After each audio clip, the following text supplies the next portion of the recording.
Just like the street lights lit this town, like a fire in a blaze, gotta burn it down. Can't be afraid to leave this out.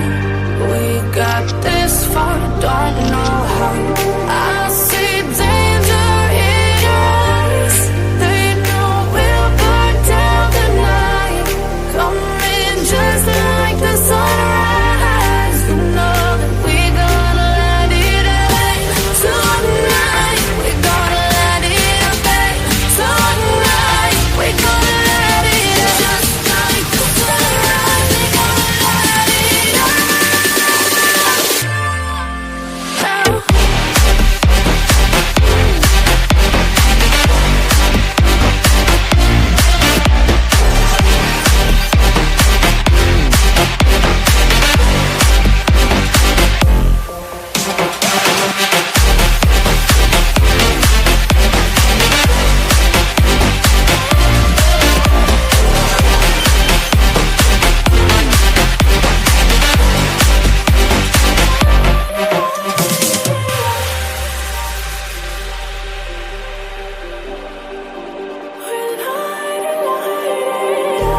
Just like a spark that's breaking out.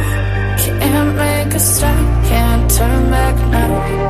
We know that there's no room for doubt. No, we can't turn back now. I see danger in your eyes. They know we'll burn down the night.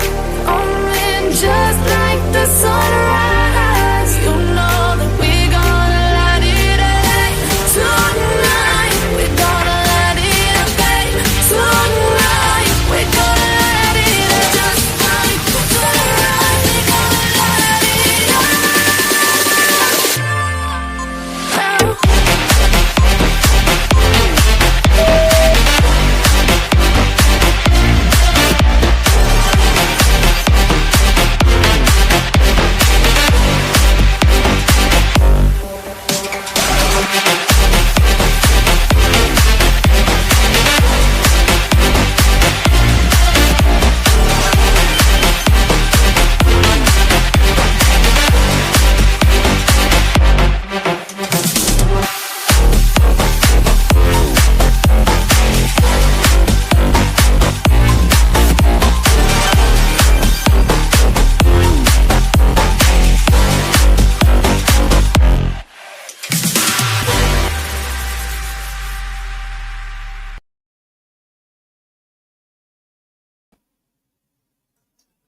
Good evening, everybody. How's everybody doing tonight?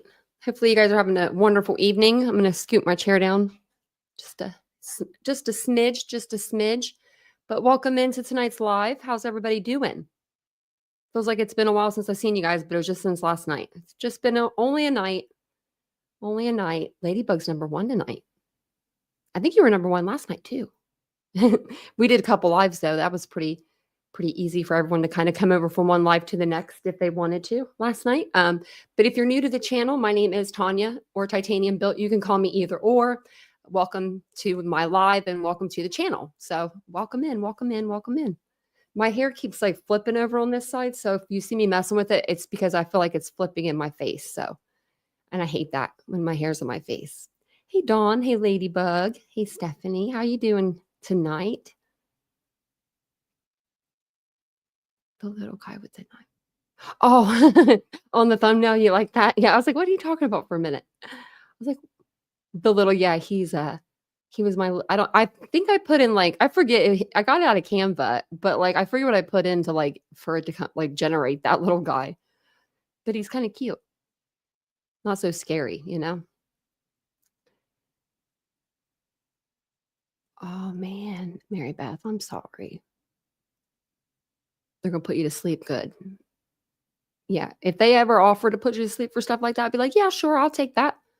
Hey, Wandering Orphan. Hopefully you can hang out for a little while. We're good. We're good on people's, health over here. Hey, Sue-Ann. Welcome in, Sue-Ann. I know I'm going slow.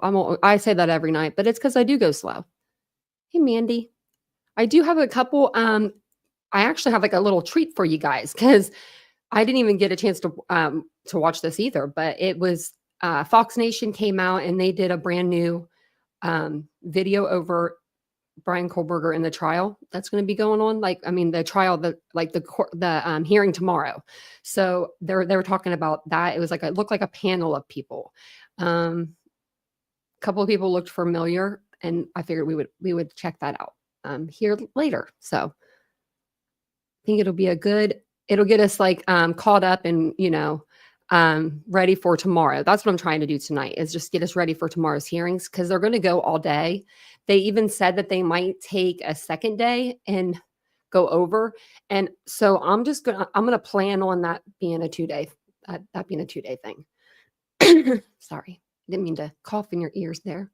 Hey, Jet Set, upstate, look, you're not on the rewind crew. I was like, we're just getting started. Hey, Willows. Hey, Princess. Hey, Kaylee. I showed your video. I don't know if you were here that night, though, that you sent me. That was really nice. I showed it on one of, it's been a little while, though, since I showed it. I'll have to show it again.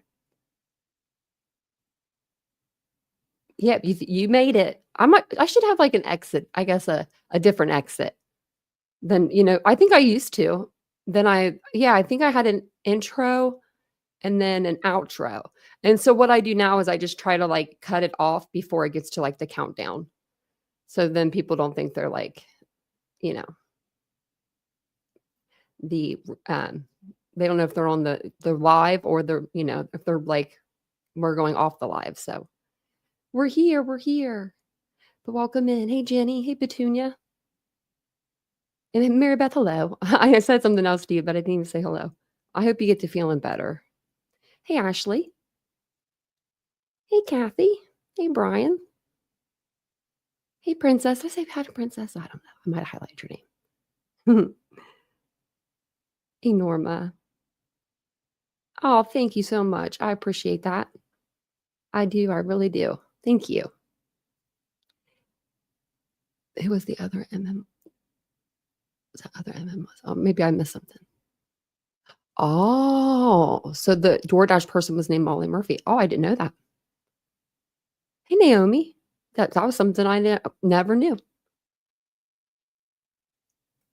Oh, wow, the hubby had knee surgery. Oh, man. Well, at least she had something to like, listen into. Everybody was streaming Lori Vallow's trial. I'm really surprised, like in a way, just because no one really streamed it when it was all audio for, the deaths of her children. So I wasn't sure if people would tune in. I'm glad that people are tuning in for it. She's a whole mess. She is a whole mess. Oh my, his heart failure. Oh my God, he's in the heart failure. And you guys are supposed to be on a cruise? Oh my gosh. Hey, Sailor Owl. His foot. Burnt off part of his foot. Oh my goodness, Willows. When it rains, it pours, doesn't it? So since everybody else has something going on with them, I'll let you know what happened to us today. Vincent was called me and he said, my car is making some funny noise. And I'm like, okay, none the wiser. And he calls me back and I'm like, oh, he probably is like asking me what I want to eat, because he was going to go grab us some food before he came home. And he's like, I'm in the grass. And I'm like, what? He's like, my wheel is like under my car. He broke his axle. He broke some other stuff. I don't know what ball joint things. I mean, it looks total to me, but I mean, he just got that fixed like not too long ago. So he had them tow it to the place. But that poor guy stayed over work a little bit later and then ended up having to mess with all that. But I'm thankful that he was going on like he was getting ready to go on an on-ramp. So he wasn't going very fast or anything. But oh, thanks, Kaylee. But yeah, oh my gosh. Hey, DM. That was my story for the day. But I'm just thankful that he's okay. I don't care about the damn car. I'm just glad he's okay. Because that would, hey, Otto. He's trying to give me a heart attack. He did that before. Hey, Kathy. He oh, Mancha Chai. Oh, I don't even know. I'm trying. I don't know what that one is though, but that's a cute dog. Thank you. I appreciate that. Hello, DM. I don't know if I said hi to DM and Otto. And welcome in, everybody. If I missed you, I'm sorry. Yeah, very dangerous. Like he just got his axle and stuff fixed. He just got all that stuff fixed. Like we're pretty recent. Like he's really good about like, keeping up on that stuff. Like unlike me when I'm like the worst when it comes to maintenance. But he's really good about like keeping up with the maintenance. And so I'm hoping they can put it back together for him. Oh, but I don't know. He said he was like all over the road, like not like all over the road, but he said he was like, like driving kind of erratic for a minute, but he like was able to get over. He was already in the right-hand side, but he said that it was like a little crazy. I'm just glad that it was him and not me driving, just because he can handle tough situations.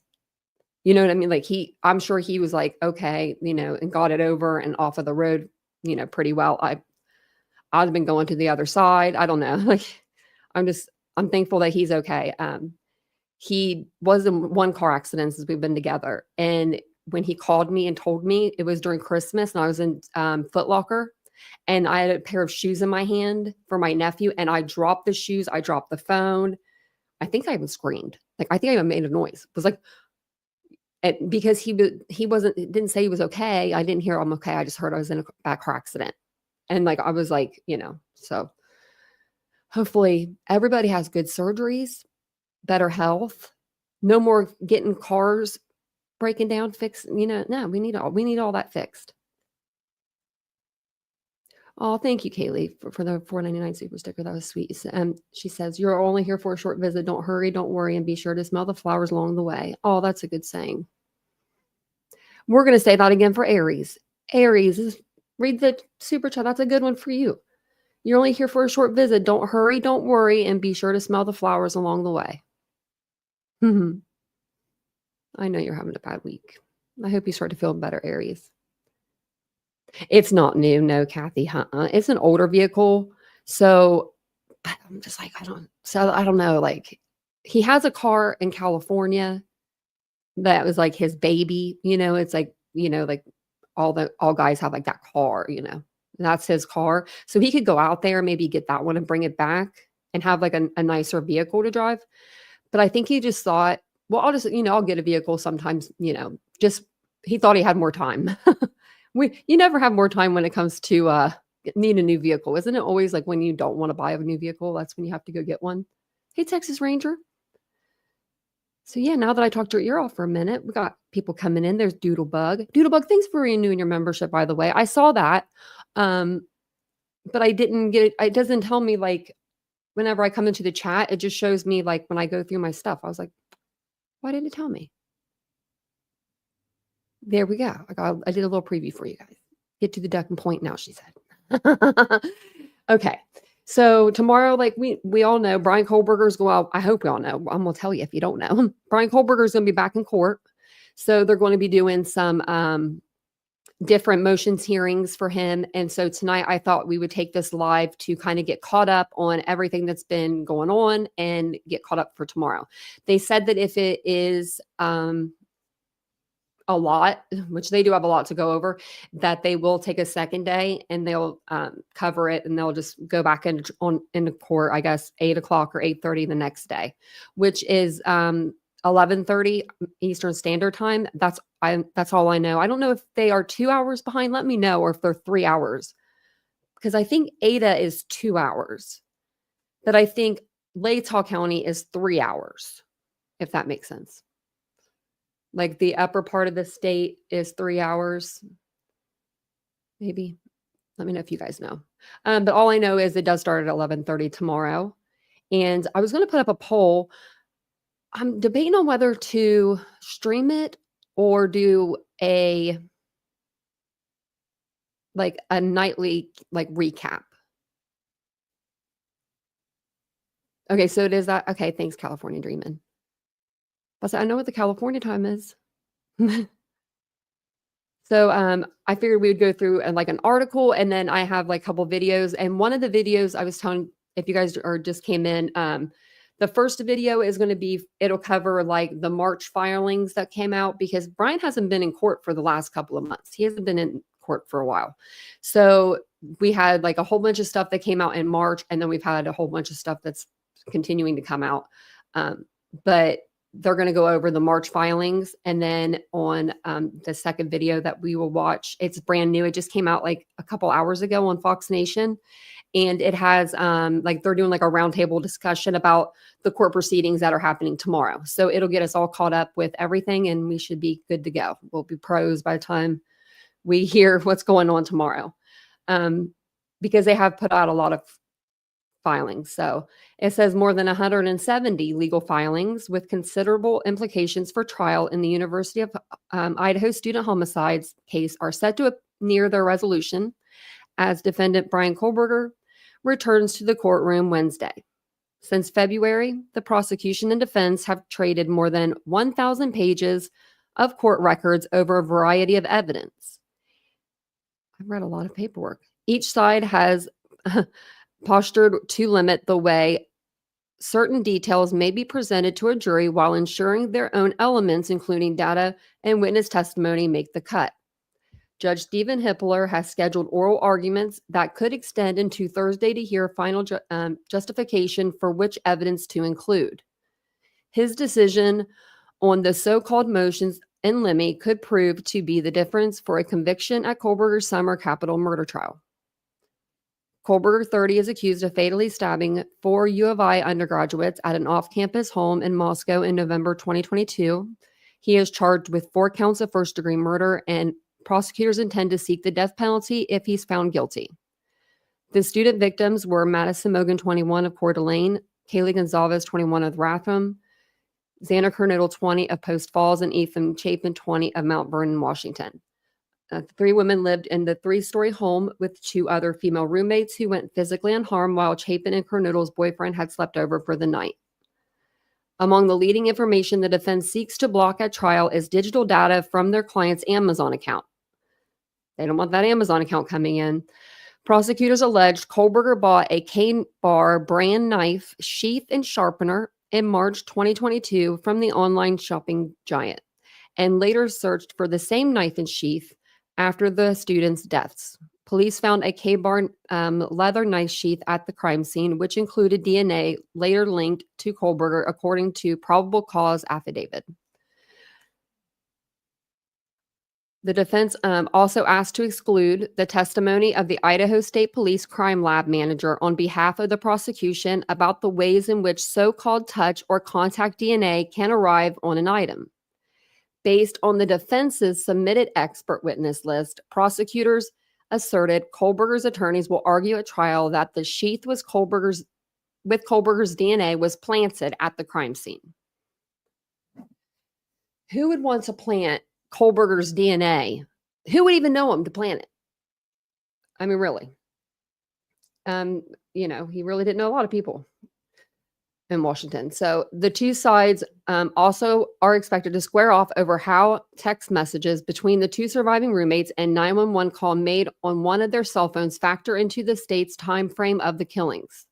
Transcript of the early morning text and audio of the 911 call were both publicly released for the first time last month, and both the defense and prosecution has picked over elements of the evidence to carve out pieces they would like to include at trial. And I was actually listening to another video earlier, and they were talking about an audio from a 911 call. And did you know that this is something I didn't know, during the 911 calls, the transcripts, the 911 dispatcher will put in like little notes, like here and there. They'll put in like whether, maybe the person on the phone is acting erratic, or or they'll put in like, say there's a sudden utterance, or, kind of like they were talking about in this case with the girls saying stuff in the background. They'll write down what they heard from in the background. So I wonder if they do that. This was in Ohio, this case that they did this in. So I don't know if they do that in all states, or all 911 call centers, but it was pretty interesting. And so I wonder if they did do that in Idaho, if we will see that, come out. So it says here, in addition, whether to allow specific testimony from one of the surviving roommates who told police she saw a masked man in all black in the home on the morning of the homicides will play a central role during this week's hearings. The roommate said she saw a man with bushy eyebrows, which the defense argues jurors would believe directly identifies him as the perpetrator. Well, I mean, if he didn't have big bushy eyebrows, we wouldn't be talking about it, I guess. Led by Latah County Prosecutor Bill Thompson, prosecutors asked to place limits on the alibi defense previously submitted by Kohberger that he was out driving alone at the time of the homicides outside of Moscow. They seek to force Kohberger to testify to make such an argument, while the defense plans to provide partial corroboration from a cell phone data expert and rejects that only their client could speak to his whereabouts on the stand at trial. Hippler, a 4th Judicial District judge in Ada County, will also take up arguments over the possible use of a not to scale 3D model of the unconventional home where the victims died. The prosecutors plan to use at trial for illustrative purposes.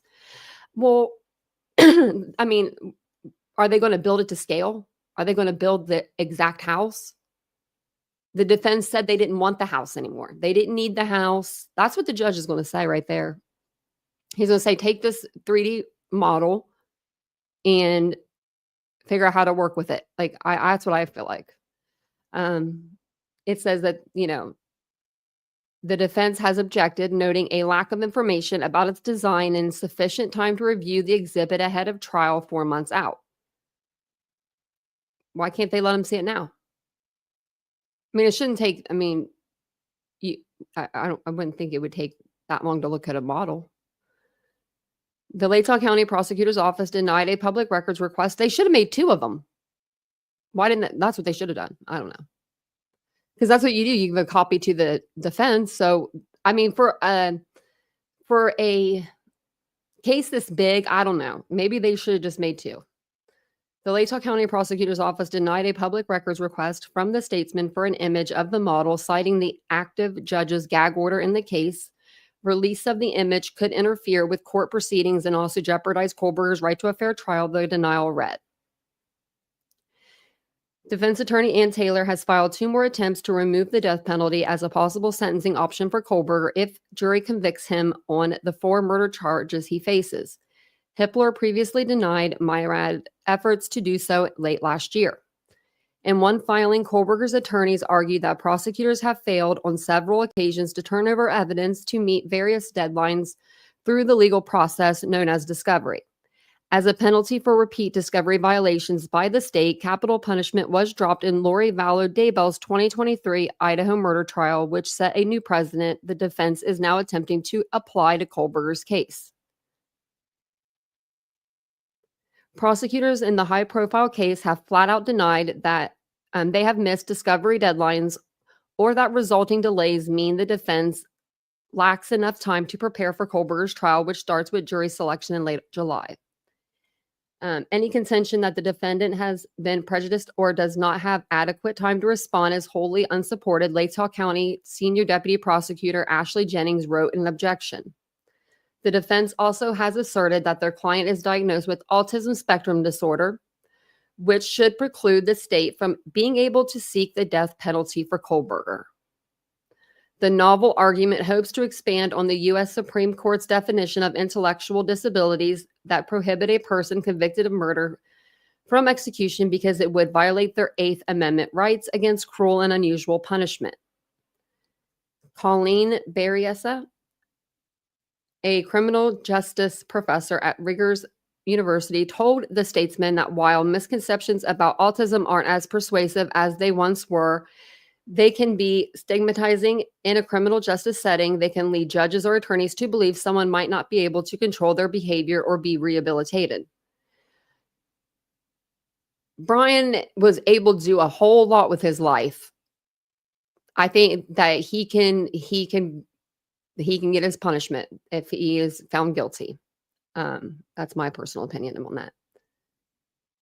She pointed to Sandy Hook shooter Adam Lanza and how his autism diagnosis led to scapegoating of the disorder and non-neurotypical behavior. The nature of the crime in Kohberger's case, she added, could amplify those negative stereotypes during his trial. If somebody already has assumptions or has stigmas towards people with autism and they believe them to be violent, the fact that he is on trial for such an incredible, brutal crime, Berryessa said in a phone interview, unfortunately might just play that up. I've never heard of anybody saying that people with autism were violent. So that's the first time I'm hearing that. Still, legal experts told the Statesman they are skeptical of the defense's strategy regarding Kohberger's medical diagnosis. They're desperate to get the death penalty off the table. And I remember the prosecution just said the other day that they're two doctors that they had to diagnose Kohberger with this autism spectrum disorder. Their paperwork wasn't filled out completely. And their testing wasn't completely done or something. So I'm sure that's going to come up in the next couple of days. So they're desperate to get the death penalty off the table. Daniel Midwed, a criminal justice and law professor at Northeastern University in Boston, said in a phone interview, Kohberger's autism may act as the defense's entry point into broadening the legal precedent that prohibits people with intellectual disabilities from facing the death penalty, but Midwed said it is unlikely they'll win that argument. The fact that he has autism in and of itself is not going to be a basis for withdrawing the death penalty. But there's a strong possibility Kohberger's right to a fair trial could be impacted if the jury isn't informed about his autism diagnosis and the way it affects him, said Rose Novelli, a licensed clinical psychologist whose research focuses on enhancing evaluations for people with autism. That could be a real bias against him, which would be, of course, problematic. That Novelli said by phone. So new attorneys were added to each side. Since Kohberger's last court appearance in late January, the defense and prosecution have both made changes to their legal teams. The defense added San Francisco-based attorney Becca Barlow, who has expertise in forensic DNA evidence cases. She replaced North Idaho State Public Defender Jay Logston, who remains a consultant for the defense but not for the trial. A February filing read, Taylor and fellow defense attorney Elisa Mastiff remain as part of Kohberger's public defense team. I wonder if they took Jay out for, what was the reason for taking him out? Because it never seemed like him and Kohberger really ever communicated, he was always talking to the girls, in my opinion. So did they take the guy out and get another girl in there to make Bryan feel more comfortable? Or I don't know. I'd like to know though. Because that's $180 an hour he's getting rid of. He's giving that up. So why are we giving that up? What'd you do? What's going on? What's happening? So then last week in a court filing, former Idaho U.S. Attorney Josh Hurett was formally announced as a new member of the prosecution. State Deputy Attorney General Madison Allen, who was named to be the team to assist with jury selection. Hurett agreed to the post last month on an April 1st start date, according to the Latah County new hire form obtained by the Statesman through a public records request. Hurett is now the lowest paid attorney on the prosecution team, earning a purported annual salary of just over $99,000. After he left the U.S. attorney role in February, in that federal position, which is appointed by the president, he was paid about $192,000 per year. I feel you, brother. Thompson, who continues to lead the prosecution, earns nearly $120,000 in annual salary, while Jennings is paid about $104,000 per year. Man, they're probably feeling some sort of way, not getting paid shit on their side, and the defense is making what they're making. I'd be feeling some sort of way. Special Assistant Attorney General Jeff Nye, Chief of the Criminal Division of the Idaho Attorney General's Office, and also assigned to the case, has an annual salary of just about $170,000. Thompson makes $120,000 annually. He's probably ready to retire. I would be. All are expected to be present in this week's hearing before Hippler at the Ada County Courthouse in Boise. Wednesday hearing is set for 9 a.m. Mountain Time, as is Thursdays if it's necessary for both, and both can be watched live on the court's website. And I will put, I have the website address right here. This one looks like it's better than that one. I don't know why, but I'll put this one in the chat for you guys. That's for the hearing for tomorrow, because they're not going to do the hearing anymore through the YouTube channel. They're doing it through the actual website. I can actually show you. It just looks like this. Whenever you click on that, this is what it'll pull up. And then you just like click on the live stream, and then it'll pull this up. It's offline, but it'll be there tomorrow. Hey, Kiwi mate. I'm going to say hey to you earlier. Hey, Patrick. I was on the other screen reading. What I'm reading, I can't see no one's names. Yeah. Judge John Judge was a very easy judge. I think he was. I mean, he seemed like he gave the defense a lot.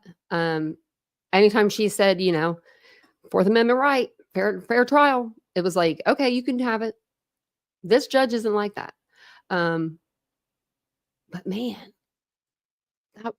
the new guy, Josh Hewitt, is only going to make $99,000. Wow, I don't know. That's not very much if you think about it, with the way that things cost nowadays. Woo-wee. Okay, I listened to this thing like on and off twice, and I never got through it either time. Like all the way through, I was like skipping through. So let me go back. The first video I'm going to show you is like a podcast, and it's going to just kind of get us caught up to where we're at now. Like this one came out last month. And then I have a brand new video that just came out a few hours ago. We'll play that one after this one. It looked really interesting. I didn't get a chance to watch it, so we're going to watch it together. And then we'll commentate over both of them. And yeah, this one actually, there's a few things in here, and I was like, I don't remember reading it in the court filing. So I will pause it when I hear those things, and I'll let you, I want to hear if you guys read them, or if you guys remember hearing me read them, and maybe I read over it so fast I didn't take it in, but there's a couple maneuvers there's a couple things. So, and then she's going to go over another case too in this, I believe. So it's not all the way 30 minutes. I'm Paul Morrow, and this is the Fox True Crime Podcast.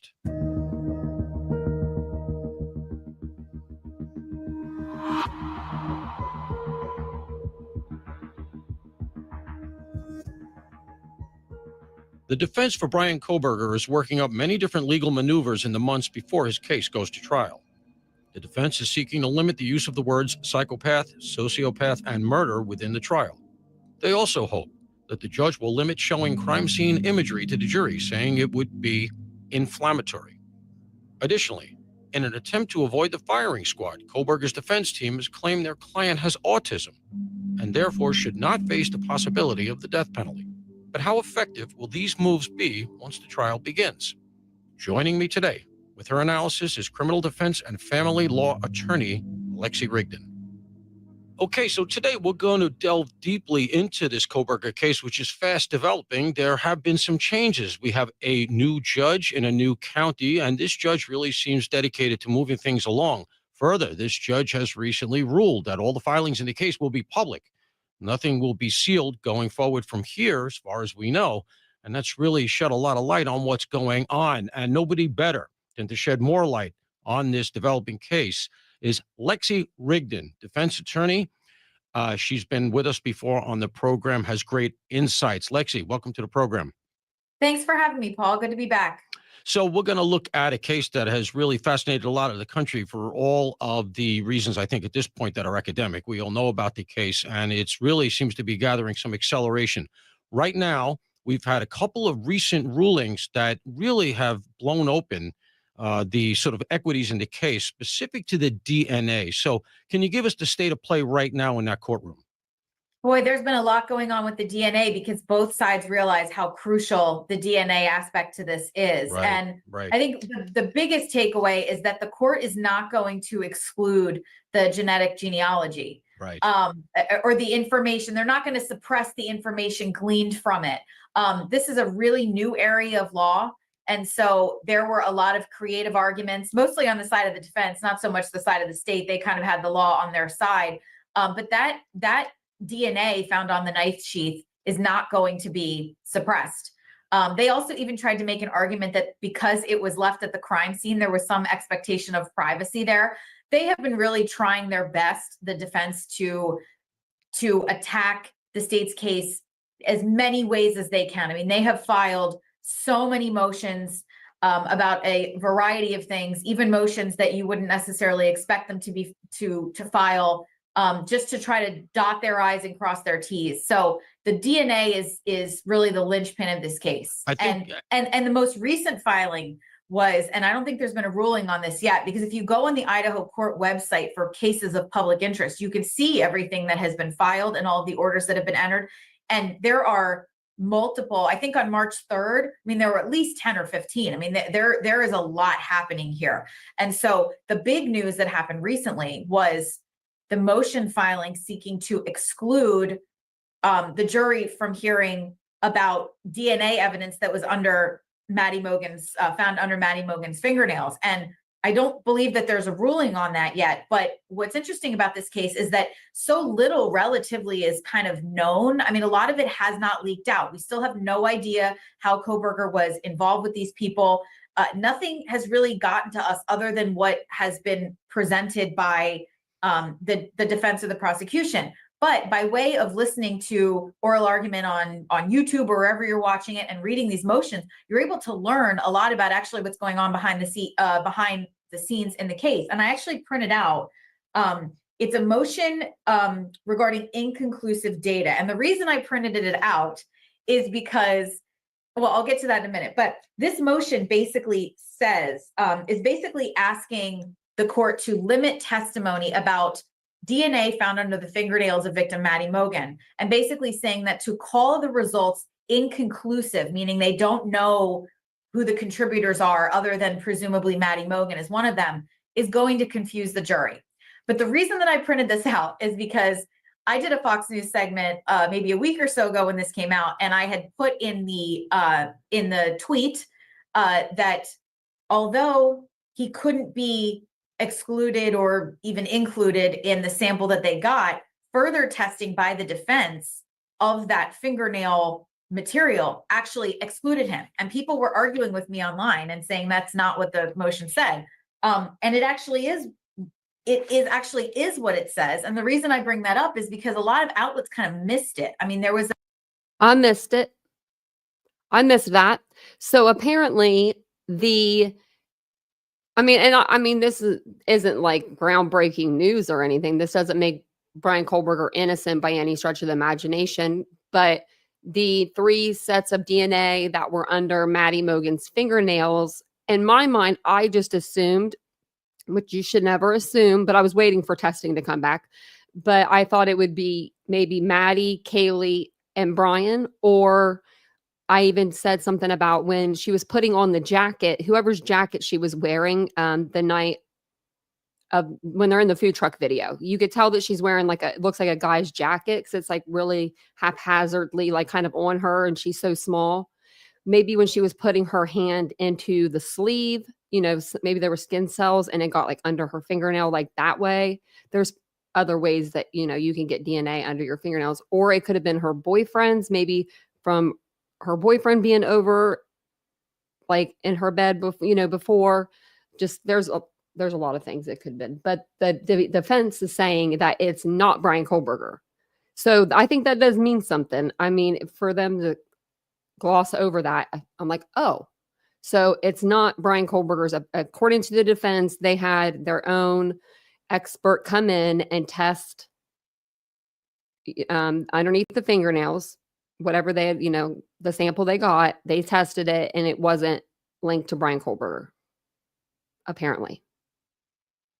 a big flurry of headlines about there being 3 people's DNA under Maddie Mogen's fingernails, presumably one of them being Maddie Mogen.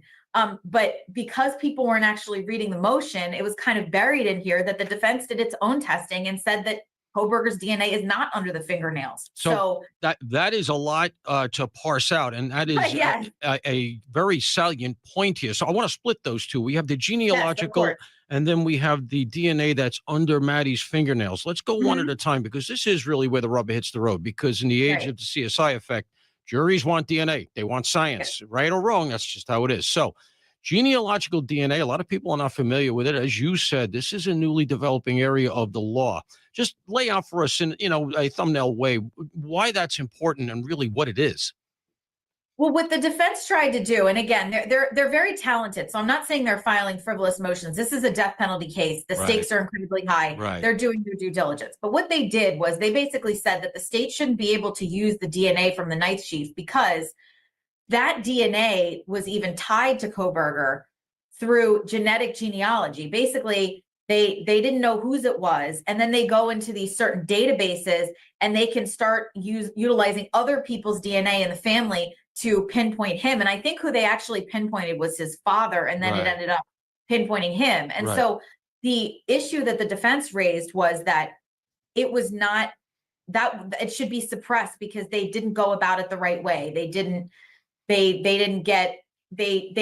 ask for the permission to do it. They simply just did it. And it's a violation of basically his rights. And what the state said was that it wasn't a violation of his rights. It may have been a violation of the terms and services of whatever DNA provider that they used, but that doesn't mean that the evidence in and of itself should be suppressed. And I don't envy this judge that had to sit and decide these kind of relative. You guys are making valid point because, she was caught off guard, I think, too, and didn't have time to react. Tony's right. I think you guys are right. People that are saying that. Maybe that's why Ann Taylor was adamant about, maybe she was like, okay, we're going to test under the fingernails then. Maybe, Bryan Kohberger said, I know. Maybe he knew because, maybe because he did this. But let's say he, we're playing devil's advocate. We're going to say that he did do this or, maybe he knew that his DNA wouldn't be under her nails because there was no way that she grabbed him. And Ann Taylor was like, okay, let's test that then. That was going to make us look good. Relatively novel issues, but the state was kind of on pretty solid footing. But we can't really, I don't know. I guess we got to take both the DNAs because she's going to say that his DNA was planted there. With this, maybe 10 years from now, when this is used more and there is a bigger body of law and there are more rules and procedures established, might be having a totally different conversation. But here, the DNA is going to come in. Right. So, and that's really dispositive here, I would argue, at least in the early stages here, because the DNA is going to be one of the things that they leaned on as they went forward to do some of the other work that they did in terms of the investigation, getting search warrants, subpoenas, et cetera, because once they got that back, they had a very strong lead. Now, there's some question about the chronology. Did they get that first? Did they get other evidence first? But that's all going to be parsed out at trial. But really what it comes down to, and this is developing, as you said, but in an instance like this, well, Kohberger is objecting. And that's why I think they went to this idea that he had an expectation of privacy, or somebody did, at the crime scene relative to the DNA that was found there, because they really knew that they didn't really have standing here. That it's not really Bryan Kohberger's place to be objecting in layman's terms to the fact that the Bureau did this, because it was the FBI that ran the traps on this, because it didn't come back to Bryan Kohberger. It came back to a relative, reportedly his father. And really what their father would have is some sort of contractual claim against the company that gave up this DNA, because again, according to the reporting, and this is not really out, but this is what we're hearing through the grapevine, is they didn't actually get a search warrant because they knew that the company would tie it up in court, because these companies don't like to comply with this stuff. What they did was they took the sample of the DNA, they sent it into the company as if they were a client.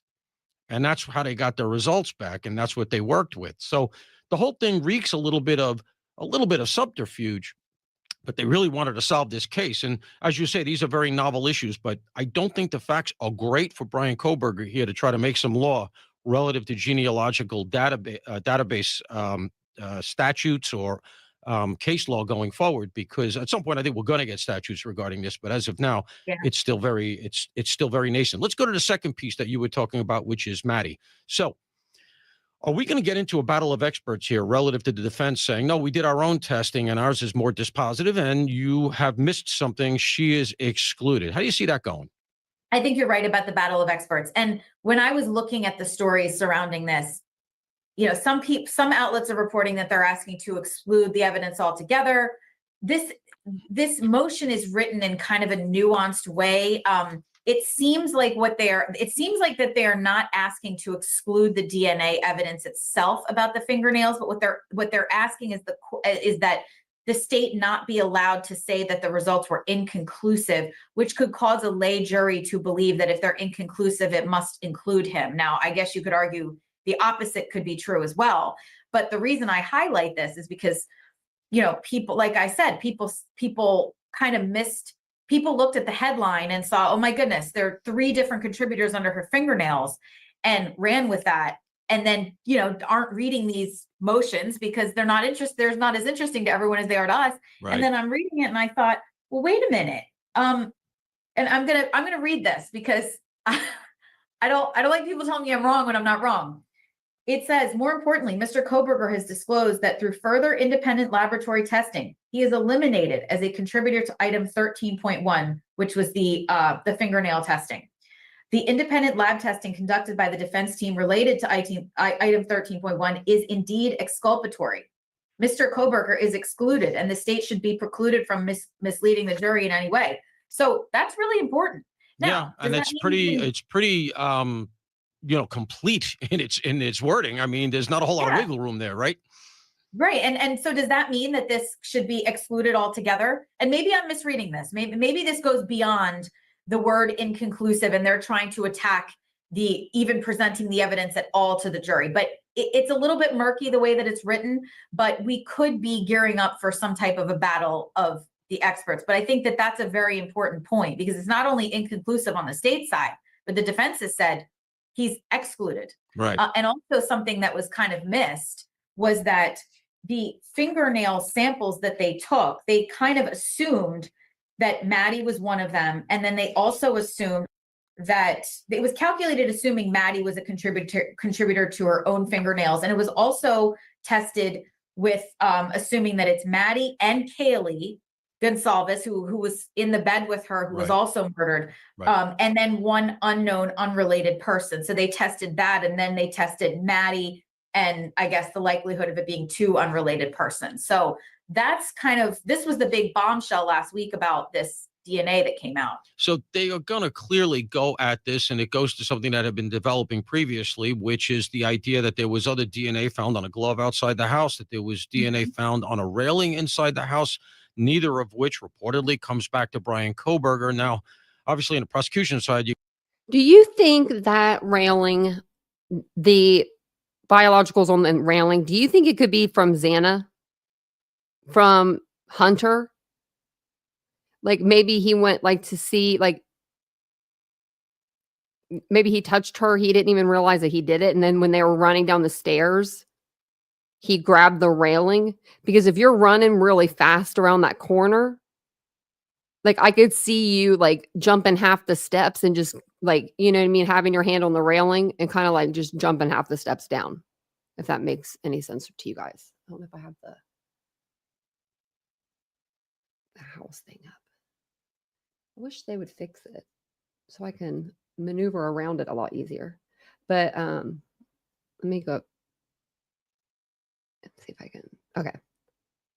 So if you're running down this hallway, right, and you're coming and you're sliding around this corner, you could probably go to halfway through, down the banister. If you hold your hand to the one wall, put your hand on the banister and just heave yourself downstairs. I mean, I would be going quick if I saw that.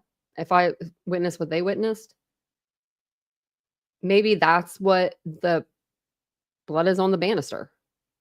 I mean, it would make sense. Oh, you guys can't even see because I have the banner up. Oh, let me take the banner down. Sorry about that, guys. And then let me make us bigger. I was trying to make it. Okay. Sorry about that. Now you guys can see what I'm looking at. You're like, what are you looking at? So yeah, if you're running down this hallway here and you were to, swing around this banister to get to the bottom floor, I'm assuming they went down the, front door, out the front door. I mean, I don't know what it could be or whose it could be, but it could be. Or the perpetrator went down the maybe it was his hand and it's their blood, but it's, in the suspect's hand. We could only hope, huh? You're going to say, look, there were kids in and out of this house. It was known to be a party house. There could be 1,000 reasons for that. And, these things always look obvious in retrospect, but they're right. I mean, there were a lot of people in and out of that house. There was reporting, for instance, that there had been some animals that were killed in and around the area when it first happened. And they were looking at that as a commonality with whoever had killed these 4 poor victims. And then, of course, once that washes out, it looks ridiculous. So they are trying to develop on the defense side very clearly the reasonable doubt relative to a counter narrative. And that is that there was somebody else in the house that did this. And what's recently dropped is the idea that the DNA on the knife sheath, and this almost strikes me as a sort of rearguard action. Okay, if we're going to have the genealogical DNA come in, if all of that is going to be used against our client, here is our counter narrative. Somebody planted it. Now, interestingly, you very often see this, as we all know, if you don't have the facts, you pound the table, right? Pound the facts, you don't have the pound the law. If you don't have the law, pound the table. And very often what they do is they go right at the procedure, right? They go with the cops, they go with the DNA. In this case, however, they're positing some mysterious person planted the DNA on the knife sheath, presumably to do Bryan Kohberger, to point it at Bryan Kohberger. Do you see any likelihood of success down that path? Well, this isn't the first time that's been tried, and it was tried successfully in the O.J. Simpson case, Right. although there were certainly a lot of other nuances to that jury's verdict that was, beyond the argument about planting the DNA. That seems like a Hail Mary type of thing to me. Does. You could almost see it a little bit more in a case of like OJ because he was a famous guy. But who would have the motive to plant DNA of some random student from the University of Washington? I mean, I think that to some people like you and me, it doesn't sound plausible. But if you get a jury in there and you bombard them enough with little kernels of reasonable doubt, where he's not under her fingernails, there was blood on the railing, I think. The roommates were acting kind of weird. If they're able to exclude the testimony about the bushy eyebrows, and they're able to kind of death by 1,000 pinpricks and just plant little seeds of reasonable doubt everywhere, you might have a jury go back in the room and say, well, I know there was DNA on the knife sheath, but there are all these other things. And one of the things that I am still dying to know, which came out really in one of the motion hearings, is what I told you before, is that we still don't know how Bryan Kohberger is connected to these people. Sure.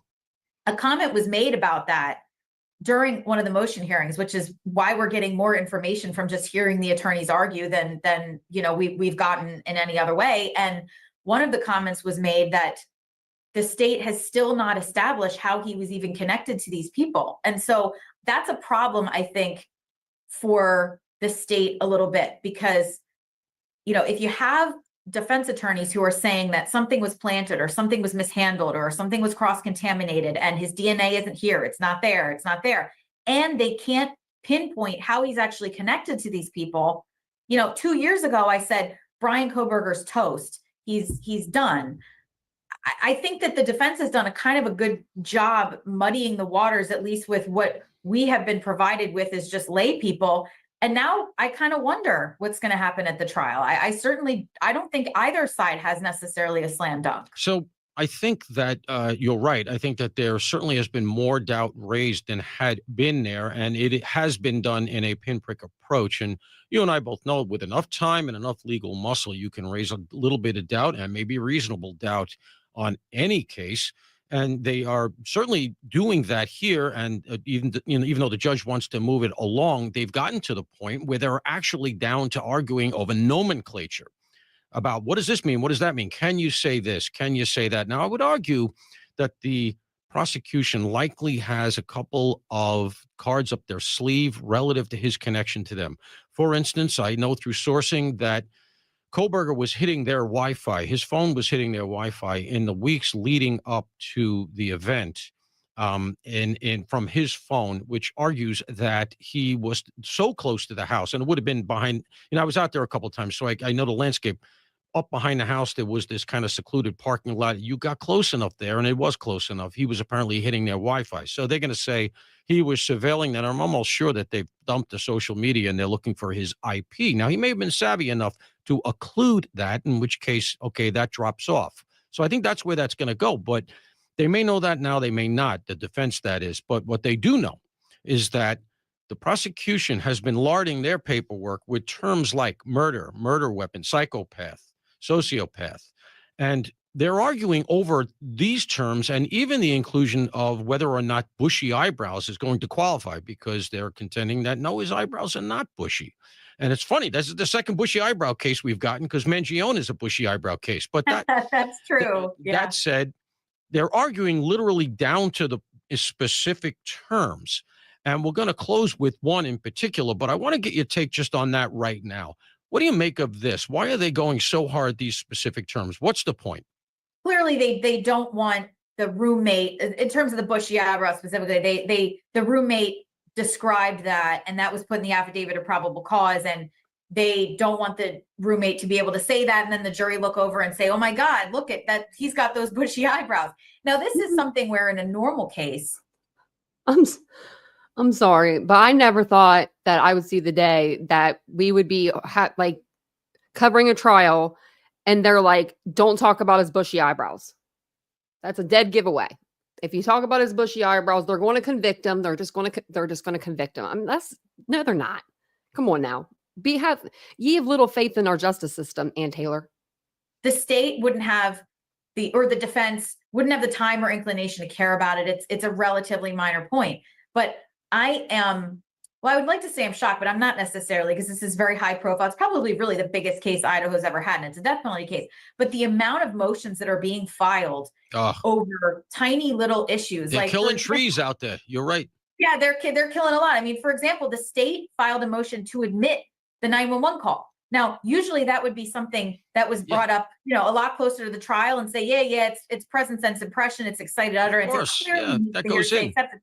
But they are really trying. I think that nobody wants to be caught with their pants down in this trial. I think nobody wants to be at the last minute arguing some really substantive issue and then having the Monday morning quarterbacking of this should have been brought up by way of a motion in limine. This shouldn't have been brought up on the eve of trial. And I think that the defense sees this as we've got to counteract the DNA evidence that is not good for our client. And we need to chop every tree down that could potentially be an issue. And if bushy eyebrows is going to stick in the minds of a juror and they're going to look at him and say, you know what, I think those are bushy eyebrows. And I think I know exactly what she meant and who she saw that night. That's got to go too. And they've got an entire team to do this. They've got lawyers from Pro Hoc Vice. They have brought in lawyers from other jurisdictions to work on this case. So it's kind of like, why not?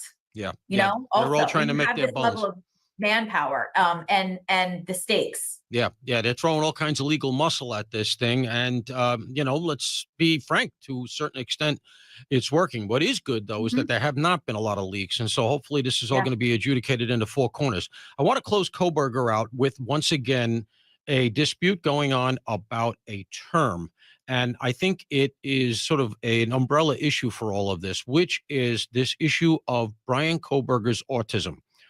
There's no reporting that he'd ever been diagnosed previously, been treated for Asperger's or any spectrum autism that, we've heard of. But now they're saying an expert is going to testify and has already on the record put his opinion that Kohberger has some sort of sensory deprivation and he's just not able to engage. And obviously, this is not going, maybe not so obviously, but in Idaho, it's obvious. Not only is there no insanity defense in Idaho, but even were there, autism is not going to qualify. But really, it's off the table relative to his guilt or not guilty, status. But they're playing for something else here. Why the autism stuff?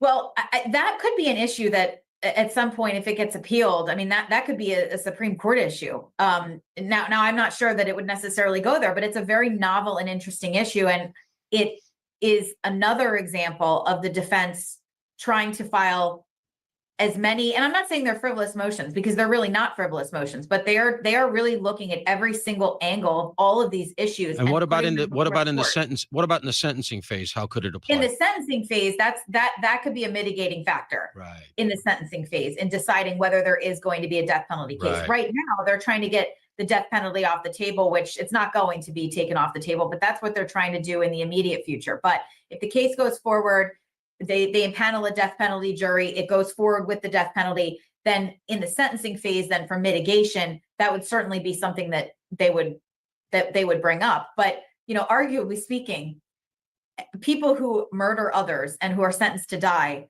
they all probably have some type of mental illness to a certain degree, whether it's a personality disorder or a mental illness. I mean, he's not insane.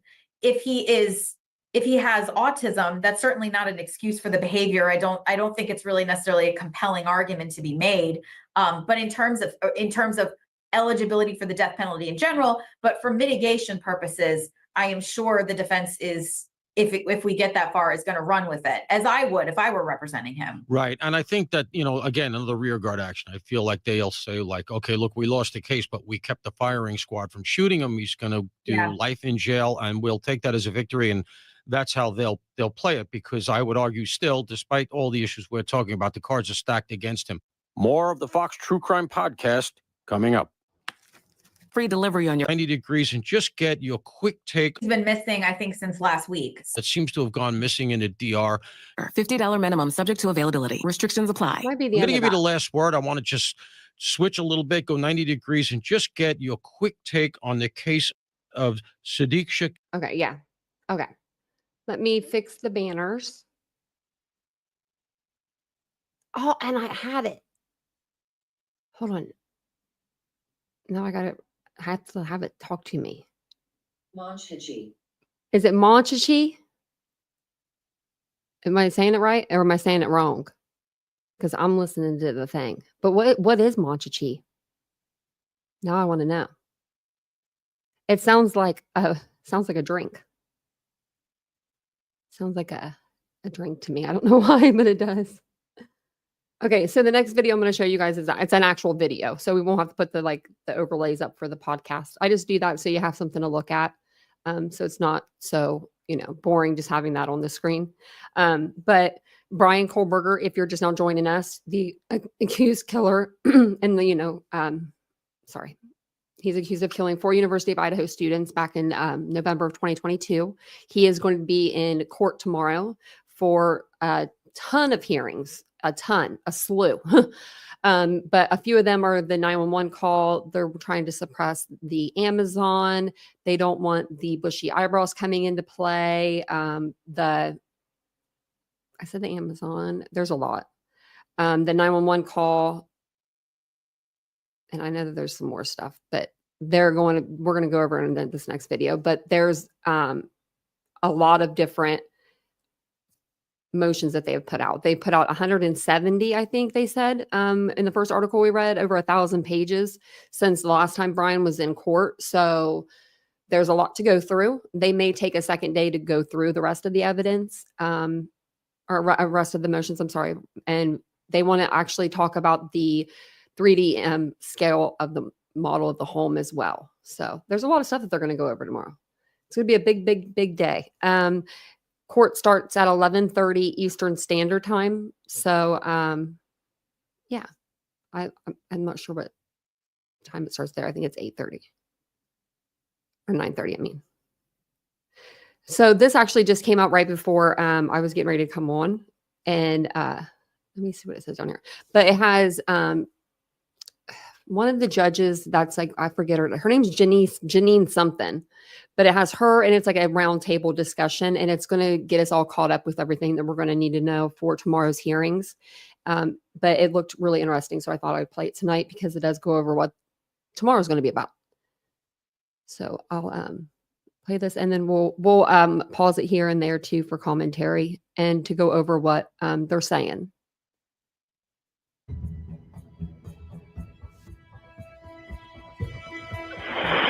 911 location of your emergency. Hi, something is happening. Something's happened in our house. We don't know what. What's wrong? She's not waking up. 4 University of Idaho students were found dead Sunday in a house near campus in what officials have called a crime of passion. The coroner here told me that it was the most horrific crime scene she has seen in her long career. Detectives arrested 28-year-old Bryan Christopher Kohberger. DNA found at the crime scene is matched to a huge database of DNA profiles given freely to genealogy websites. From there, a family tree of the suspect is established. But is it a legal search? His defense team is asking the judge to throw out all of the evidence. Kohberger is eligible to be executed if found guilty. His trial is set to begin August 11th.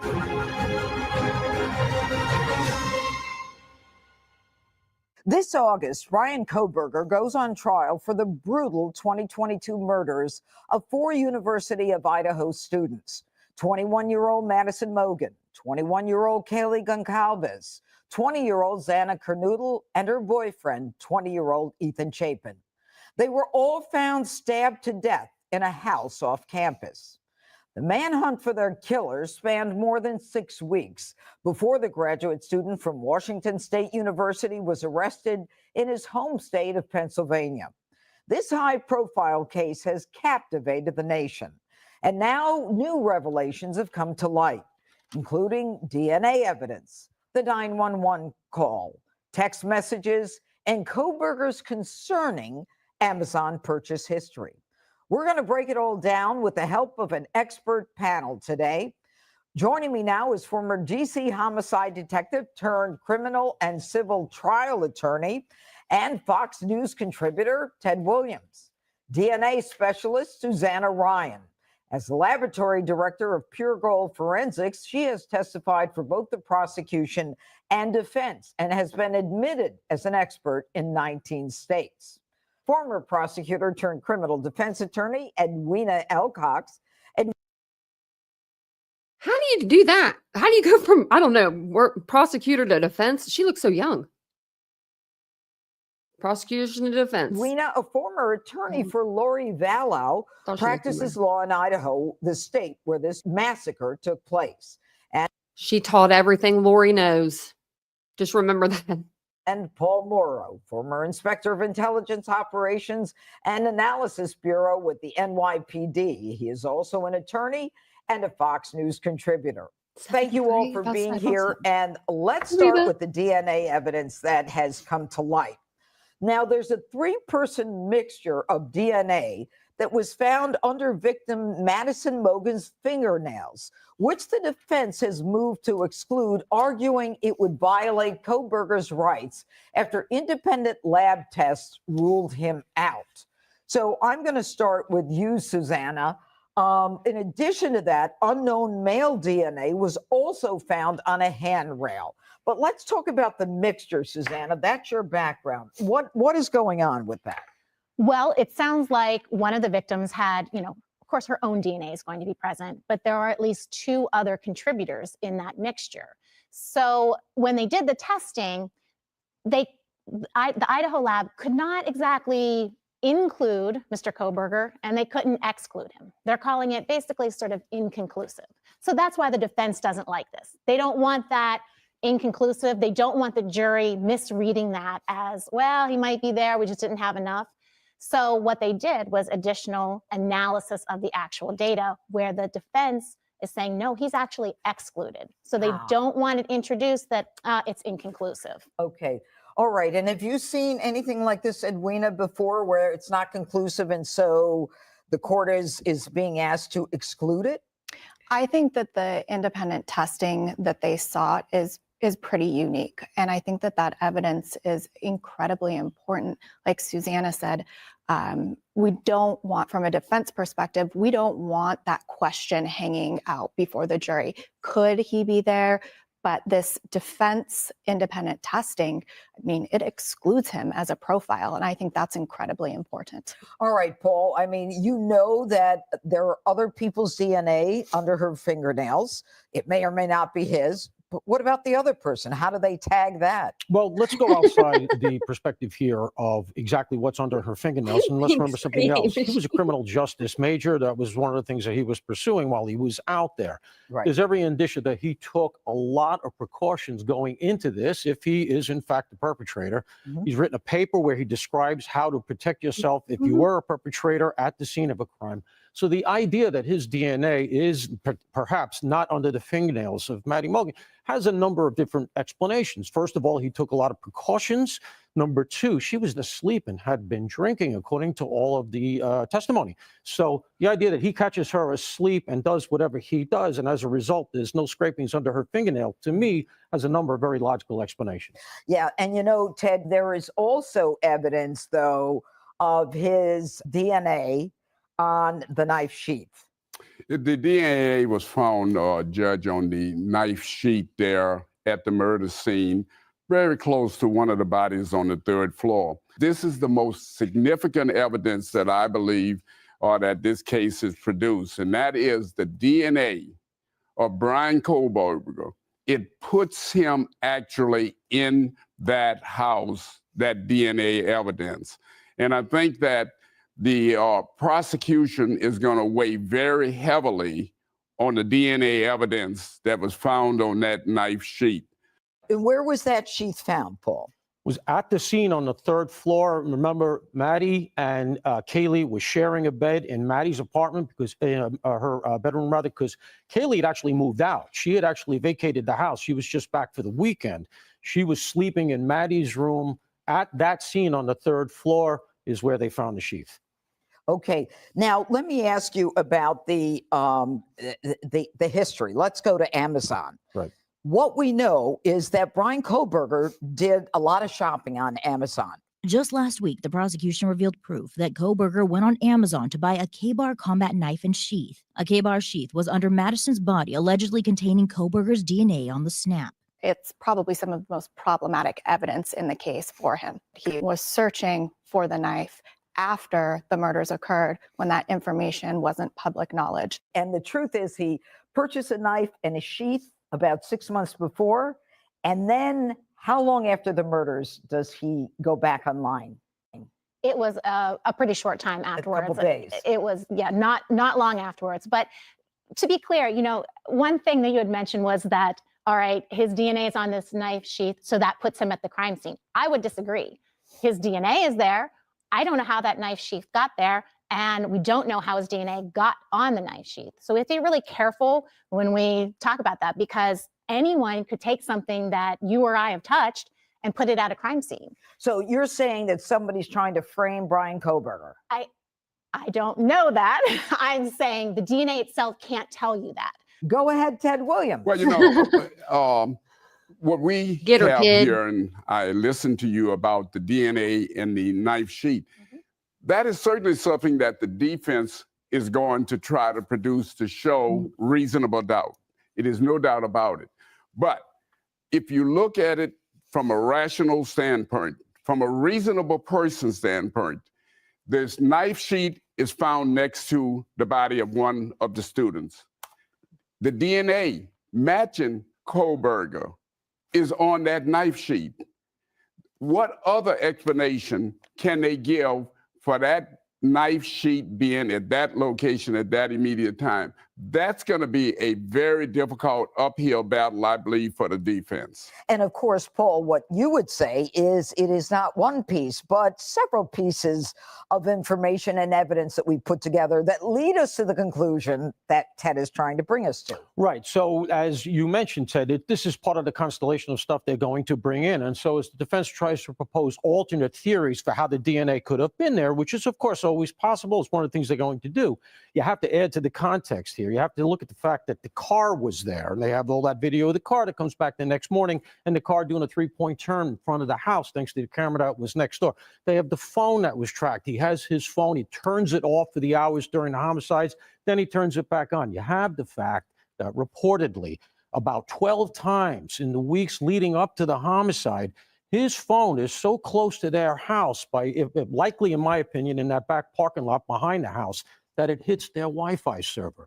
And you can see the actual Wi-Fi server in the TikTok videos that the girls had posted. So when you put all of this together, the idea that there was some vast conspiracy to put his DNA at the scene starts to seem pretty remote.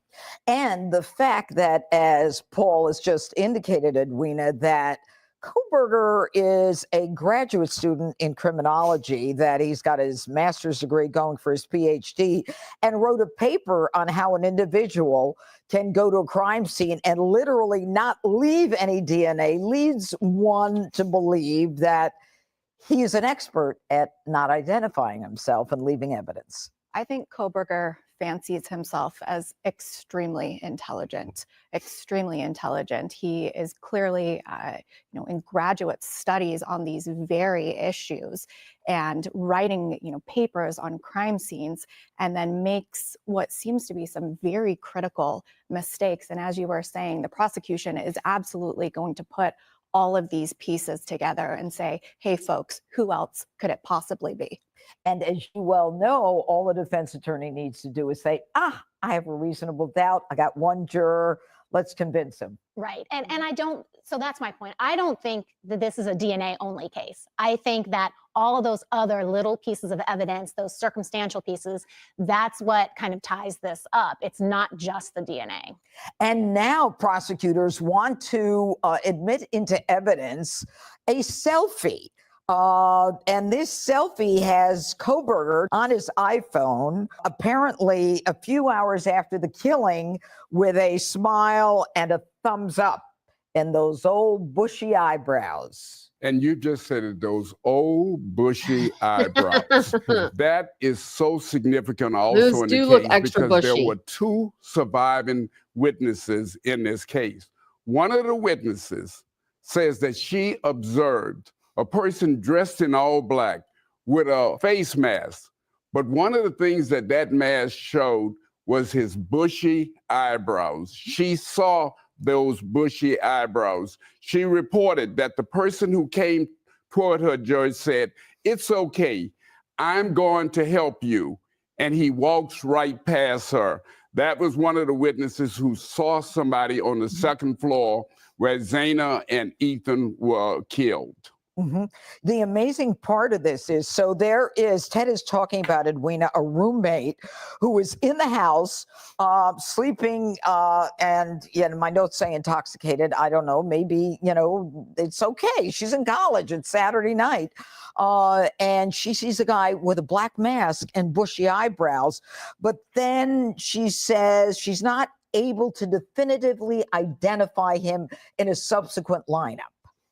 And I don't think you would be, from anyone would be, from her brief, whatever it was that she observed, this incredibly short interaction when somebody's face is entirely covered.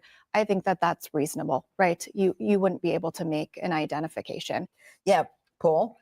Yeah, I mean, I think all of that's accurate. I think that, they were out, so maybe they're a bit intoxicated, et cetera. But the fact that she noticed those bushy eyebrows ends up being so significant because that was one of the details they used when it came time to do the search warrants that they needed to do on Kohberger as he developed as a suspect. And we should clarify something. There's a meme out there that the entire identification of him came from the genealogical DNA. That is, off the touch DNA, they got down the family tree, they got to the father, reportedly, and then ultimately to him. Well, there was an entire separate line of inquiry that was going on relative to the car, relative to the phone dumps that they had pulled off the cell towers, et cetera. Right. And one of the ways, when they started to focus on him, that they would be able to get to things that are specific to Bryan Kohberger is the fact that when they looked at his photo, which you could just pull from the DMV or even the college ID, you're going to see his body type matched the description that the roommate gave and the bushy eyebrows. Athletic build, the height was accurate, and then those bushy eyebrows. As a result, you're starting to get to the point where, hey, we have a likely. And, what do you think, Susanna, the chances are of Kohberger coming to court with bushy eyebrows? Slim to none. I also thought it was interesting in that picture. The button is all the way up to the top. Yeah. And every other picture I've seen of him, it doesn't look that way. So I'm wondering, is he trying to hide something? Is there possibly any scratches or something on him that he's got that all the way buttoned up. Yeah, he's buttoned up. Well, can we make a point to that? If you look at that photo quite closely, first of all, he appears to have just gotten out of the shower, right? So, okay, he's His making hair sure he's looks all like cleaned it's up. wet. Now, as we said, he's all buttoned up to make sure he left no trace evidence, right? So in his report that he had written, he said, you know, booties, non-fiber body covering, etc. But even if he had gloves, there's a lot of trauma that occurs when you kill 4 people. It was a very bad idea taking that selfie. Yeah, plus, isn't it interesting? A shower. And this is right after the murders. And it tracks exactly to the time that car. the police put the car and the phone at his apartment. And you know what? You know, for all of us, I mean, we're none of us are newbies in this business. I mean, you can literally, in this case, almost plot where he was, what he did, why he did it, how it happened. And so some of these issues that we're talking about with the suppression of the DNA evidence, as well as the suppression of the Amazon shopping, I mean, that is crucial to this case because there is so much other circumstantial evidence. But, you know, maybe for the viewers, I think I'd like to kind of go back and talk about the fact that there are 2 other people who are witnesses in the house, okay? They're known as DM and BF, and they start texting each other. Ted, start with you. Well, they started texting each other. We're in the They house. were in the house. One was on the first floor and one was on the second floor. Very, very concerned about what was going on in the house. They had heard some crying in the house. DM on the second floor talking to BF on the first floor. BF said, come down to my room. There was a great deal of fear going on at that initial time. These are 2 Okay, you know witnesses. what, BFDM, just call one Dana and one Beverly, okay? Right. Dana and Beverly are trying to communicate. Dana says to Beverly, no one's answering. Dana says, I'm really confused. And then Beverly says, yeah, dude, WTF, and says Xana was wearing all black. And then DM says, I'm freaking out. What is going on? She sees a man dressed in black coming in her direction. Hold on a second. She freezes, madam. Did she call her Beverly? I literally got up for 1 second to go grab some food. I didn't even make it to the door. And I heard Beverly. Oh my good gosh. I am not confident in this woman. I mean, I used to watch her as that Judge Janine or whatever. So she was saying Beverly, right? Okay, I wasn't. She didn't find I didn't mean to laugh, but I was like, she really said it a lot too. Beverly. Oh my gosh. In fact, the person talks to her, says a few words to her, and at that time, the person exits the home. She sees all of this. She sees the bushy eyebrows. She's the one who can't ID him. She's the one. Okay. Right. So why didn't he kill her?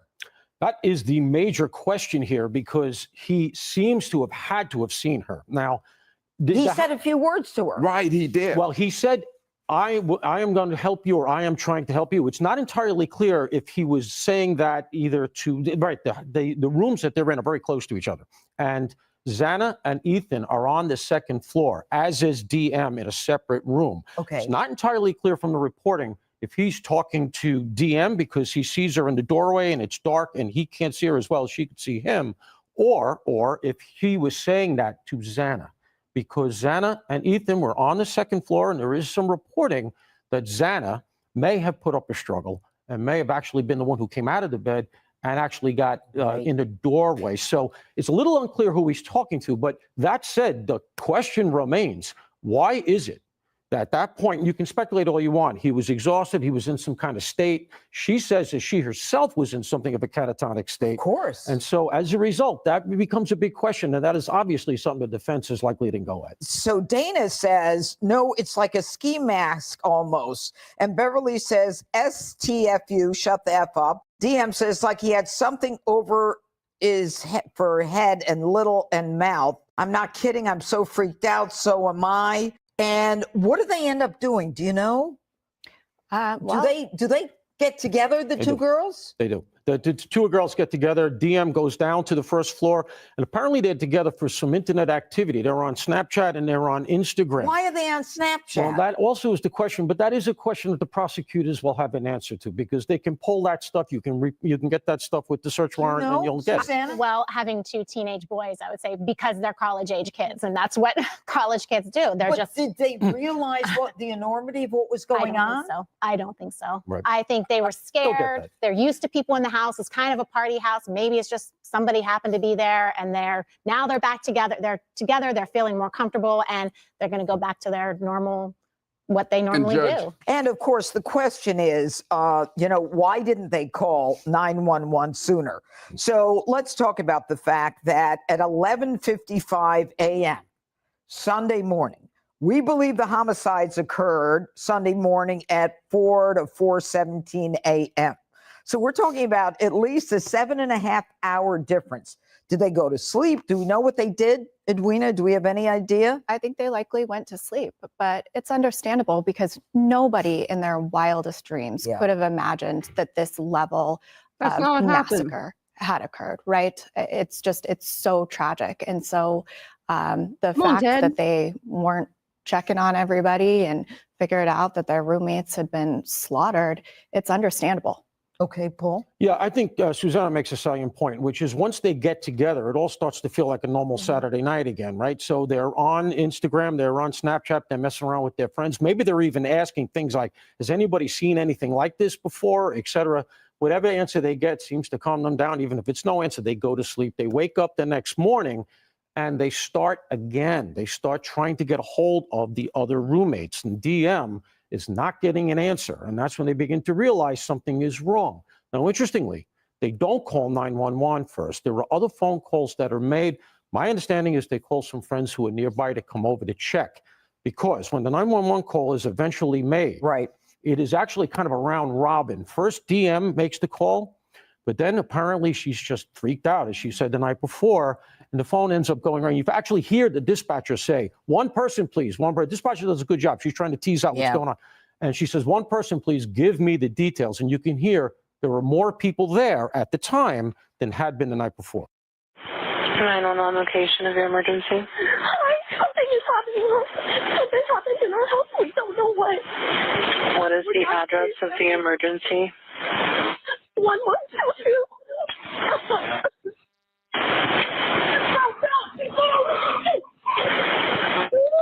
What is the rest of the address? Oh, Kings Road. Okay. And is that a house or an apartment? It's a house. One of the roommates has passed out, and she was drunk last night and she's not waking up. Okay. Oh, and they saw some man in their house last night. Yeah. Can I just tell you what happened pretty much? What is going on currently? Is someone passed out right now? I don't really know, but pretty much at 4 a.m. Okay, I need to know what's going on right now if someone is passed out. Can you find that out? Yeah, I'll come. Come on, we gotta go check.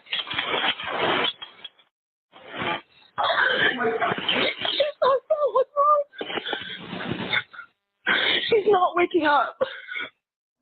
I got to tell you, when that jury hears this, I don't care if these kids were Snapchatting, drunk, or anything else. You get from that sound the absolute trauma, panic, and the emergency. Yeah. These kids didn't wait around. You know, it's so interesting. I mean, for so long, until you hear this, you're like, did they not care what was going on? They didn't know what was going on. Right. And the thing is, too, she says at one point, she's not waking up. She's not waking up, presumably talking about Zainab. But what is so odd is that there's no mention of blood. You would expect that she's lying here in a pool of blood. That's obviously what a person would say. She doesn't say that. Obviously, there could be explanations for that, but it's just something that jumps out. You're so right. And Ted, they say, the dispatcher says, we're dispatching an ambulance right now. And they said the answer is she's not waking up. Unconscious?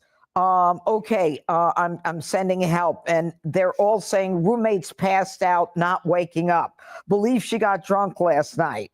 Maybe a male in the room. I mean, nobody knows what. Is anybody seeing anything? As Paul has already said, you would have thought that though someone would have seen some blood or pools of blood somewhere in that home. They did have one of the individuals who checked the pulse of one of the individuals and found that the person was, they believe, dead, and they reported that to the dispatcher at the time. You have a very confusing scene here. And this is one reason why I've said all along that this is not a slam dunk case, that there is reasonable doubt. You had all of those students in there. There was a lot of physical evidence that they themselves could have left there. There was some DNA that was not identifiable as being involved with Kohberger. And that's going to give the defense some hats to hang their head on. It is stunning. But the lack of any commentary on blood. Yeah. What's that about, Susanna? I don't know. I do find that surprising. It was my understanding that there was so much blood that at one point they're saying it's basically leaking through the walls or the foundation or something. Sure. So that would be, you would think, the first thing you would notice. And of course, stabbing, these were knife wounds. We're going to see blood. Where's the notification of, yes, there's a pool of blood or blood spatter or anything? It is surprising. Go ahead, Ted. The defense is still trying to suppress that 911 call that we just heard. As a matter of fact, there's a hearing in the near future here on that 911 call as to whether it should be admitted. I have a feeling that it's going to be admitted and that this is chilling evidence in this case. What would be the basis for suppressing that? The 911 call is coming in. I mean, we understand why the defense I love defense attorneys who are so with it. It's coming in. Okay. Yeah. And so now the police come. What we do know is that there are two young women who were witness to some aspects of what was going on. All right. Bryan Kohberger now is arguing that the death penalty should be taken off the table because he suffers from autism. Does that make sense to you? No, it does not. I think that this is actually a fallback defense here because they have sort of crapped out on a whole bunch of other motions that haven't flown. They wanted to change of venue, but then as they started to lose some of these suppression motions, it became clear that they better begin a rear guard action, and they're trying this. The problem for them is that quote-unquote insanity, for lack of a better term, is not a valid defense in Idaho, so they had to go another route here, and they're trying to mitigate this with the death penalty in Idaho. The death penalty, the sentencing aspect of a case like this actually goes to the jury, and there are aggravating factors that would get you the death penalty. This case comes well within them 5 times over. I think that's going to be a real uphill battle. It'll be a battle of the experts. He was never previously diagnosed, according to all the reporting, so good luck with that. What the defense is doing here is throwing any and everything they can, Judge, against the wall, and they're hoping that something sticks. Yeah. And right now, when everything else did not stick, they're now looking to say, hey, we've got to find a way to take the death penalty off the table. Mm-hmm. And what they're doing is they're trying to use this autism as a means of taking the death penalty off the table. From everything that I've seen and heard of this case, it is highly unlikely that the judge is going to buy that. I think this case is going as a death penalty case. Well, I don't think there's any question about it, but I think that what they're also trying to do, I think it's twofold. I think they're trying to get the jury to not find the fact that he makes or fails to make eye contact as indicative of a guilty mind. And I think with this autism claim, they're trying to get the jury to, to explain to the jury he apparently rocks a lot. And they're saying that that's attributable to autism. So never seen him rock. Have you guys seen him rock? He sits there like this with his hands so still. It's creepy. I don't care who you are. If you're innocent of a crime, you are not going to be just like willy-nilly. Your hands are going to be shaking. You're going to have some movement there. He has no movement. He is, in my opinion, in my humblest opinion, he could have like a sprinkle of autism. But I don't think that anyone would really diagnose him as autistic. And most people that are autistic are extremely smart. I think it's a kind of a double effort to explain his behavior, which Just is need bizarre. a little more structure. And finally, that's all. I think that before we close today, I think that when you're looking for a juror in a death penalty case, what kind of jury are you looking for, Paul? Well, you're going to look for somebody here that I guess would be anti-death penalty in a sort of conceptual sense, right? That I just don't believe in state-sponsored murder. And let's remember something in this case. Idaho has voted to have the means of the death penalty to be the firing squad. Yeah, the firing which squad. strikes a lot of us as a lot of people in America. We've actually had one recently. So a lot of people, when they hit it, the firing squad, I thought that went out with the Old West. Well, it's back because of all the drama around the drugs. And so I think what you're looking for is somebody who just seems to be ideologically opposed, and add the fact that it's a shooting, it could be somebody that you want to get to in the penalty phase to try to flip against the prosecution. Edwina? I agree with that 100%. And the prosecution is going to be doing the exact opposite during jury selection. They're going to be looking for those jurors that have no problem making a decision to send, to impose a death penalty in this case. And Idaho, as you pointed out, is a state that is very, very pro death penalty. Susanna? Yeah, it's. I think, like we said, the defense is going to throw everything out there that they can. I think they have some wiggle room with the DNA, but with everything all together, it's definitely a lot of evidence pointing towards Mr. Kohberger. Judge, as you look at this case and you look at it from the totality of all of the circumstances, and you look at Bryan Kohberger, and you have to wonder, was Bryan Kohberger, by everything that he did in this case, was he trying to conduct the perfect crime? It's interesting because in 2020, during finals, he just want to let him know you failed. You failed, buddy. Did that, and we referenced this paper on how to conduct a crime, commit a crime without leaving any evidence or DNA, and that was 2 years before the actual crime itself. But I think that the jury in this case is going to be a group of people who are invested in the community, who've made serious decisions in their lives, who have no problem recognizing that, the courts and the sentencing, are consistent with whatever law has been passed. And they're not going to be, bleeding liberals. They're going to be people who are, serious about this kind of thing, about justice and law and order in America. Judge, reportedly, even though they got the change of venue was actually to a more conservative county. Yeah. Ultimately could cut against them in the area you're talking about. You know what? I absolutely think if ever there were a case that required a change of venue, it was this case. But anyway, panel, I want to thank you all. This was a very exciting discussion. It's a very important case. And yeah, it's so important that you're calling one of the survivors Beverly.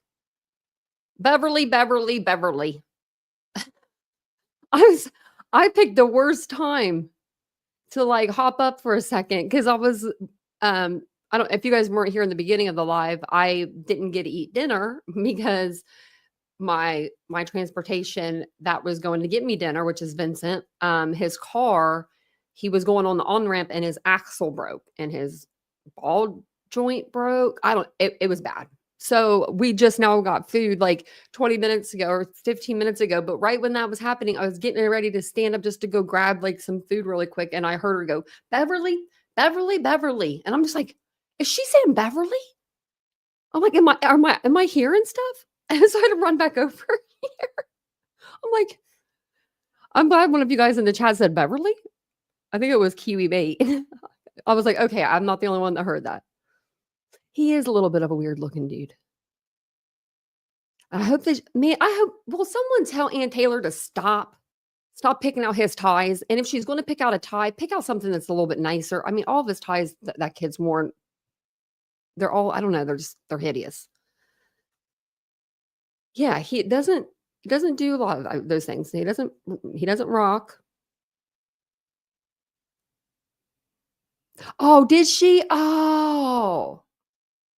Okay, maybe she wanted, okay, protecting their names. Okay, because I was just like, what is going on here?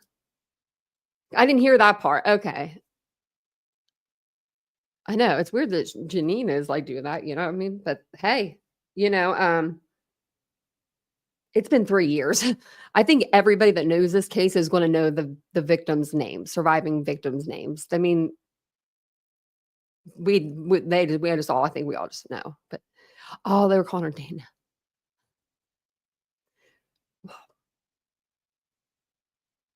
Yeah, orange jumpsuit, to hell with the tie.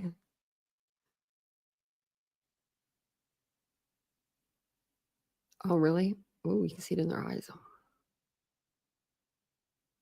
Well, hopefully my eyes tell you that I'm a good person. You can, yeah. So to become a member on the iPhone, though, you have to go through like the Safari and then go through YouTube that way, and then like go to my page. It's really weird how they do it for iPhone. There's not like I don't know why they do it like that. So like instead of like going through the YouTube app, you'll go through like Safari and then type in youtube.com and then go to my page. It's the worst way to do it. I don't know why don't they make that a little bit easier? Because like, you know, I had to do that one day. I was on my iPad and I was like, how do I do this? Like because I wanted to become a member in someone's channel. And I was like, how do I become a member? So I had to figure it out, but that's how I figured it out.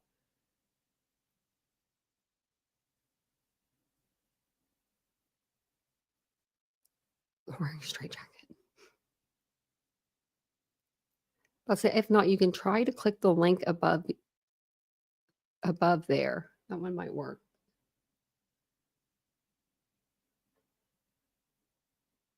Yeah, I have a join button on my main page. I've showed it to you guys before. I had to show you guys. It's right beside whenever you're on a computer or it's right here. Like you view my channel, you can see it right here. Join.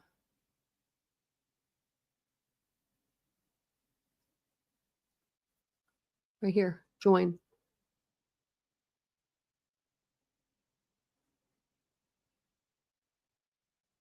It's a little blue button. If you have an Android, you can click the join button. Yeah, but I have a join button on my main page. It's just if you're on your iPhone, it won't come up. You have to go through the Safari link. I don't know. I've had to do that though too. So I know it's not just me because I didn't try to join my own channel. I tried to join someone else's channel. It's probably because maybe you're on your phone. Are you on your phone, Ladybug? Because that's what we said. If you're on your phone, you have to go through Safari. Oh, and it's because you're a member, Ladybug. It says see perks because you're a member. Mine says join because I'm not a member of my own channel. Does that make sense? So if you have an iPhone, all you do is you just go to your phone and you go to the Safari app on your phone, like go to Safari, the little compass looking one, and then you just go to YouTube. Like you just go the back way into YouTube instead of going through like an app. I don't know why they do it like that. Yeah, you have a see perks. So yours is like because you're a member. I was a member once. On my channel. I think I forget why I became a member. I became a member to try to figure something out. I forget, but I don't want to become a member again. But I don't know why they don't make it a little easier. Like why I can't just have like, you know, use Google or Chrome or Safari. Thanks, Doodlebug.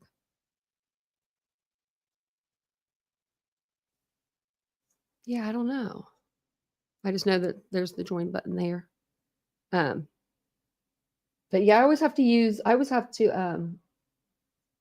no, you do count. I think it's just on iPhone. It's just something with the iPhone. I have an iPhone too. It's just something with the iPhone and Apple. Apple has to be weird. That's what it is. Apple has to be weird about everything because even with like, I don't know if you guys have ever used like a MacBook, like an Apple computer.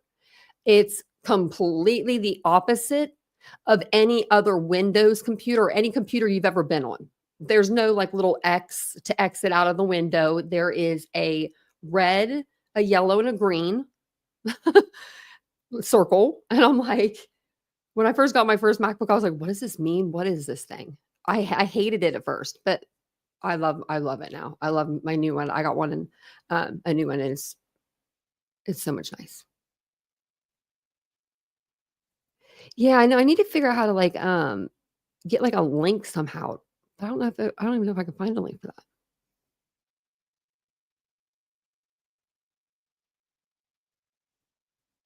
But yeah, I should be able to go on there like that. Just have to go through the Safari link. That's all. Just weird, which is just weird. YouTube, figure that out for us. Figure that out for us. Because that does get a little like, because like, I don't know. I just wish there was a link like that we could give you. It's just so much, seems like that would be so much easier. He looks healthier in jail, so I think he was using. Yeah, I'm starting to think that too, Warflare. Also, they found a jar of a green substance at his parents' house. Yeah, I think they even said leafy, didn't they? Or did we just? Yeah, he has court tomorrow at 11:30. So if you guys would, I'm going to jump off here. If you guys want me to stream tomorrow, just go over to the community tab and vote on the poll, because some people just want to do like nightly recaps, and I just want to make sure we have a good group of us if we're going to sit here, all day and stream a trial and hear Ann talk, But yeah, just go over and vote on the poll, and then I'll check the poll in the morning and everything. Because I don't know what is really going on since Vincent's car is not working. We got to go get like a rental car, and I don't know. It's a mess. So I might just stay here and, hang out with you guys. But I'm going to see what he wants me to do. But I did put the poll up on the community tab. So it's been on there for an hour. So just go over and vote on that. And then I will see you guys all tomorrow. Sometime just make sure you're looking out for the live. If I do go live during the day, it should alert you right in the morning. I'll make sure I make the thumbnail and everything in the morning, or I'll have the thumbnail made tonight and I'll put it up in the morning. And I'll put something on the community tab reminding you guys that, hey, court's at 11:30 p.m. Eastern Standard Time. But I'll see you guys all tomorrow. Have a wonderful night and have a wonderful day tomorrow if I don't see you. Bye, guys.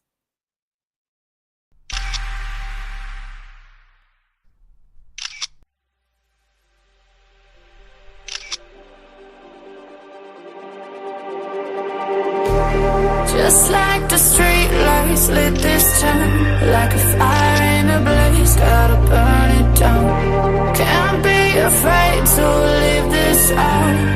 We got this far, don't know how. I see danger in your eyes. They know we'll burn down the night. Coming just like the sunrise. You know that we're gonna let it out. Tonight, we're gonna let it out. Tonight, we're gonna let it out. Just like the sunrise, we're gonna let it out.